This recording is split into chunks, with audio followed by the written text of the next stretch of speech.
Good morning. আমরা এখন আছি, এটা হচ্ছে দুবরাজপুর এলাকায়। আমরা এক চাষির সাথে আমরা কথা বলবো এখন। তো উনি এই যে দেখুন, আপনারা দেখতে পাচ্ছেন এটা হচ্ছে শশা বাড়ি ওনার। তো ওনার মুখ থেকে আমরা জানতে চাই যে আমাদের প্রোডাক্টটা ব্যবহার করে উনি কী সব কি রেজাল্ট পেয়েছে। তো আপনাকে বলবো, আপনার নামটা আগে বলুন। নিরঞ্জন রায়, নিরঞ্জন রায়। আর ঠিকানা? ঘুরঘুরিয়া, ঘুরঘুরিয়া। কোন থানা এটা? শিমলাপাল। সিমলাপাল থানা। আচ্ছা, বুঝতে পারলাম। এই শশা বাড়িতে আপনার আগে কি কি রোগ হচ্ছিল বলুন।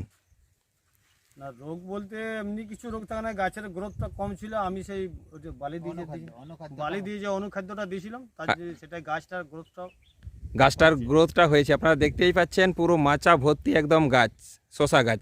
আর একটা কি রোগ হয়েছিল? এই ধাসা। ধাসা। এই যে দেখুন আপনারা, এরকম ধাসা হচ্ছিল। ঠিক আছে, আমাদের এই ধাসার মরা এটার জন্য আপনি কি স্প্রে করেছেন? ফাঙ্গিসোটার। আপনি এটা কবার স্প্রে করেছেন? একবার। কখন স্প্রে করেছিলেন?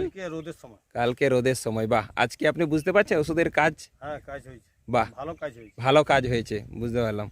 আর এই জায়গা থেকে আপনি বাকি যে চাষিগুলো আপনার ভিডিও দেখবে, ওনাদেরকে আপনি কি মেসেজ দিতে চান, কি বলতে চান আমাদের ওষুধের ব্যাপার নিয়ে? নিতে বলবো, সবাইকে নিতে বলবেন।